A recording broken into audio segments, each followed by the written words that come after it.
Perdana Menteri Tan Sri Muhyiddin Yassin akan ke Jakarta, Indonesia esok dalam lawatan rasmi bagi memenuhi jemputan khas Presiden Joko Widodo. Lawatan sulung Perdana Menteri ke luar negara selepas dilantik Mac tahun lalu itu akan disempurnakan mengikut prosedur operasi standard SOP pencegahan COVID-19 yang ketat serta delegasi yang terhad. Kunjungan itu juga merupakan tradisi yang diamalkan dua negara serumpun itu ketika ada pemimpin antara kedua-dua negara yang baru terpilih. Perinciannya bersama wakil kami di Jakarta, Kevin Budiarto. Lawatan sulung Tan Sri Muhyiddin itu dalam suasana berbeza ketika ini bagi mengeratkan lagi hubungan dua hala Kuala Lumpur, Jakarta. Antara isu bilateral yang akan dibincangkan termasuklah isu diskriminasi minyak sawit, jerebu, peningkatan potensi usaha sama di bidang pelaburan dan perdagangan, laluan hijau timbal balik, serta vaksin COVID-19. Terdapat beberapa perkara yang menyentuh kepentingan kedua negara yang memerlukan perbincangan di peringkat pemimpin tertinggi secara bersemuka. Dua pemimpin itu juga akan membincangkan dari hati ke hati perkara yang strategik di beranda Istana Merdeka yang terletak di tengah-tengah Jakarta.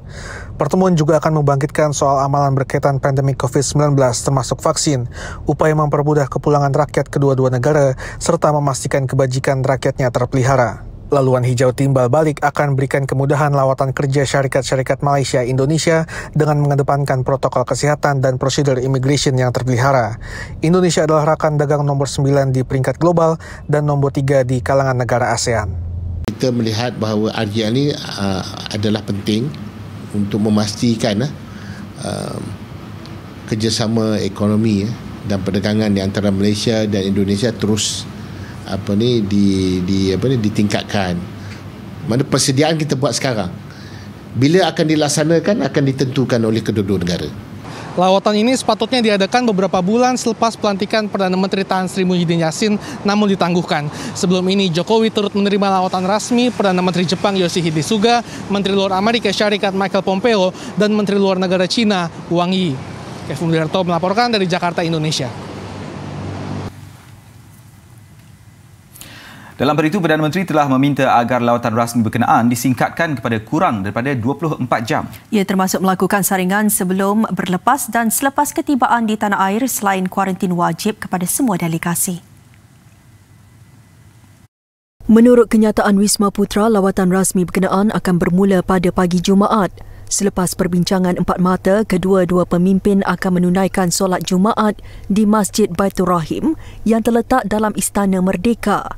Kemudian jamuan makan tengah hari yang dihoskan Jokowi sebelum pulang terus ke tanah air.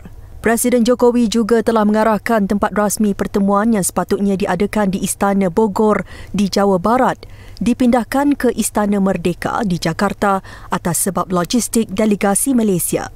Delegasi Malaysia perlu mematuhi SOP pencegahan COVID-19 yang ketat, antaranya memakai pelitup muka pada setiap masa, selain tidak dibenarkan bergerak sendirian serta hanya berada di bilik penginapan serta tempat lawatan rasmi. Pesawat khas kerajaan digunakan selain hanya seorang Menteri Kabinet dibenarkan mengiringi Perdana Menteri, iaitu Menteri Luar Datuk Seri Hishamuddin Tun Hussein. Turut dimaklumkan tiada sesi berjabat tangan, berpelukan dan bersentuhan akan dilakukan sepanjang lawatan itu.